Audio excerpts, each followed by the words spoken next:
안녕하세요. 저는 10년째 우울증, 정확히는 조울증과 싸우고 있는 사람입니다. 많은 우울증 환자들이 정신과도 어렵게 방문하지만 정신병원 입원은 더욱 두려워하는 경우가 많습니다. 더구나 폐쇄병동이라는 불확실성을 생각한다면 사람들은 더욱 불안해하며 입원을 꺼릴 수밖에 없습니다. 조울증 증세가 심해지면서 아내가 아이를 데리고 집을 나갔습니다. 무너져가는 가정을 붙잡고 싶어 제가 선택한 마지막 방법으로 정신병원 폐쇄병동에 입원했던 이야기를 해보려 합니다. 평소 다니던 정신과에 소견서를 들고 대구에 있는 위드병원이라는 곳에 가서 처음엔 개방병동으로 입원을 이야기했지만 의사 선생님이 소견서를 툭 던지시면서 폐쇄병동으로 입원하시던지 그냥 가시던지 하세요 라고 하더라고요. 순간 기분도 나쁘고 어이가 없었지만 병의 치료가 우선이었기에 그렇게 하기로 하고 입원 수속에 필요한 것들을 안내받고 입원을 하였습니다. 안내서에는 반입 가능한 물품들이 나오니까 참고하시면 되고 폐쇄병동 입원에는 많은 제약이 있었습니다. 휴대폰 일단 안 되고요. 여러분이 생각하시는 웬만한 건 다 반입이 안 된다고 보시면 됩니다. 간단한 세면용품과 책 정도이고 컵도 플라스틱으로 된 컵만 반입 가능하고 스킨 로션도 유리로 된 건 반입이 불가능합니다. 만약 반입 불가인 물건을 챙겨 오셨더라도 입원을 하면 가방을 샅샅이 뒤집어 본 다음에 반입 가능한 물건만 넣어주시므로 잘 모르겠으면 일단 챙겨 가시면 됩니다. 다른 영상을 보면 간식류나 mp3도 반입이 된다고 하시던데 여기는 반입은 안되고 병원 내부의 간식 리스트랑 생필품 리스트를 보고 하루에 한 번씩 주문을 받았습니다. 라이터 안되고요. 전자담배도 안됩니다. 담배는 개인 소지가 불가하며 입원실 내에 안전요원이 맡아놓고 하루에 4번 정도 피울 수 있는 시간에 각자 나누어 줍니다. 이것은 병원마다 좀 다르고 요즘에는 어떤지 모르겠는데 입원하실 병원의 안내서를 참고하시면 될 것 같습니다. 제가 입원한 병동에는 어르신들이 많은 남자들만 있는 곳이었고 동네에 꼭 한두 명씩 있는 좀 모자라 보이는 사람들이 한 곳에 몰려있는 느낌이었습니다.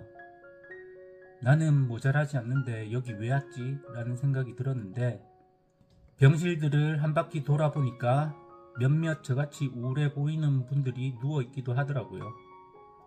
입원 전 불안하고 무서웠던 병원 분위기는 TV에서 보던 새창살은 창문과 병동 입구에만 있고 일반 중형급 병원과 다르지 않아서 약간의 안도감을 느꼈습니다. 6인실 방에 배정을 받아서 침대에 누우니까 정말 많은 생각이 났습니다. 내 생애 첫 입원이 정신병원이구나. 여기는 어떤 일들이 있을까? 아내는 돌아올 수 있을까? 이런 생각들은 잠시였고 지겨움이 몰려와서 책을 읽기 시작했는데 책 읽는 것도 이내 지겨워지더라고요. 한 개층의 건물 내에만 있어야 된다는 갑갑함과 밖으로 마음대로 나갈 수 없는 자유를 뺏긴 기분에 의해 가슴이 죄어 오더라고요. TV에서 보던 무서운 분들은 없었고 제가 조용히 지내니까 크게 말을 거는 사람은 없었는데요.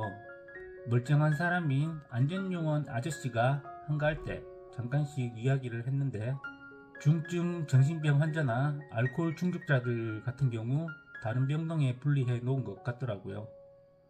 하루는 샤워를 하러 가는데 눈빛이 이상하고 다리를 저는 20대 후반 남자가 갑자기 이름을 묻더라고요. 뭔가 섬찟한 느낌이 들어서 이름을 얘기했는데 대답도 안 하고 샤워하러 가더라고요. 또 무서웠던 일이 있었는데 입원실 로비에 TV가 한 대 있었거든요. 여기에 항상 여러 명이서 트로트가 나오는 채널을 고정시켜 놓고 시청을 하는데요. 지나가다 한두 명만 보이길래 뉴스가 너무 보고 싶어서 채널을 바꿨더니 살기 어린 눈빛으로 째려봐서 다시 채널을 돌려놨던 일이 있었습니다. 하루 중 제일 기다려지는 시간이 담배 피는 시간인데요.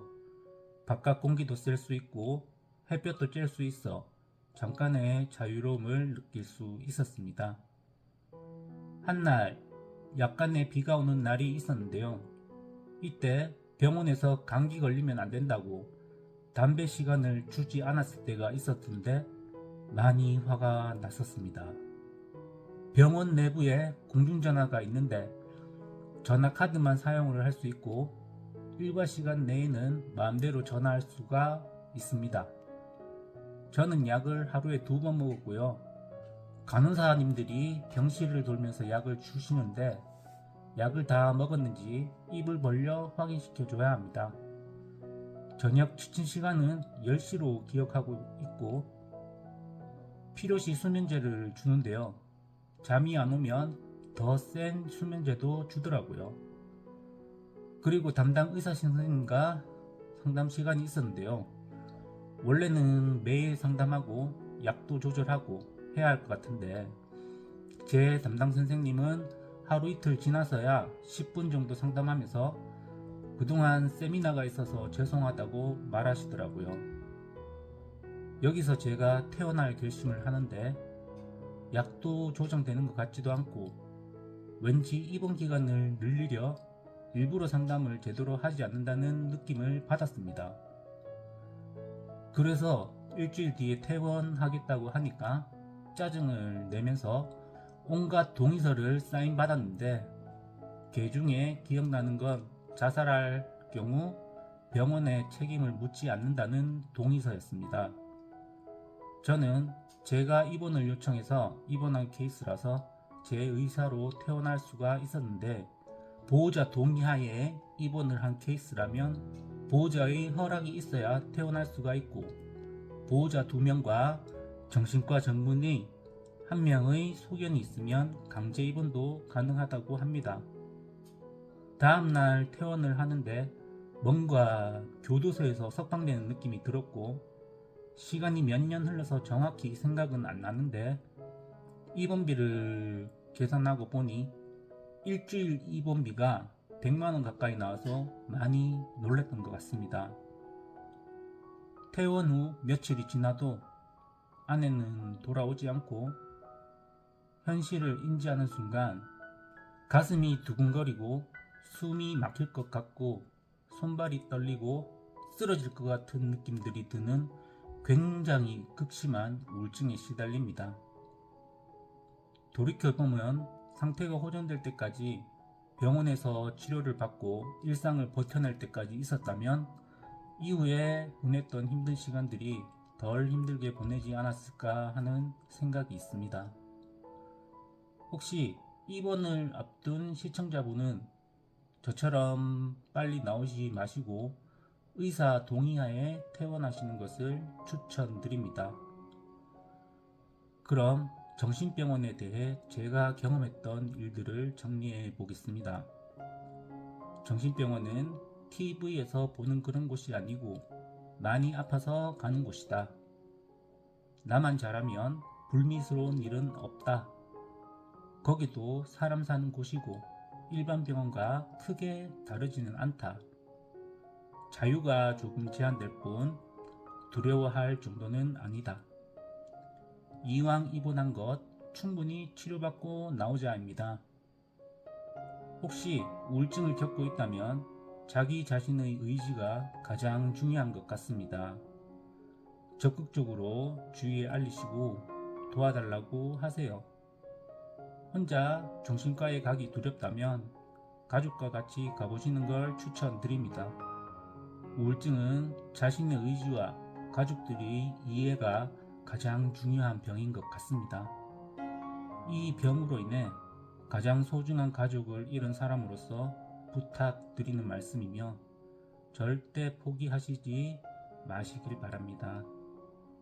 아직 저도 우울증이 없어지고 약을 끊은 건 아니지만 저에게 맞는 약을 찾았고 운동을 하고 있으며 이렇게 유튜브도 하며 행복하지는 않지만 하루를 버텨내고 있습니다. 시간과 의지만 있으면 충분히 괜찮아질 수 있으니까 희망을 버리지 마시고 나만 그런 게 아니니까 외로워할 필요 없습니다. 만약 위로가 필요하시다면 여기에 댓글을 달아보시는 건 어떨까요? 아직 작은 채널이라 찾기가 힘듭니다. 구독과 좋아요를 하시면 다음 영상도 빠르게 찾아보실 수 있습니다. 감사합니다.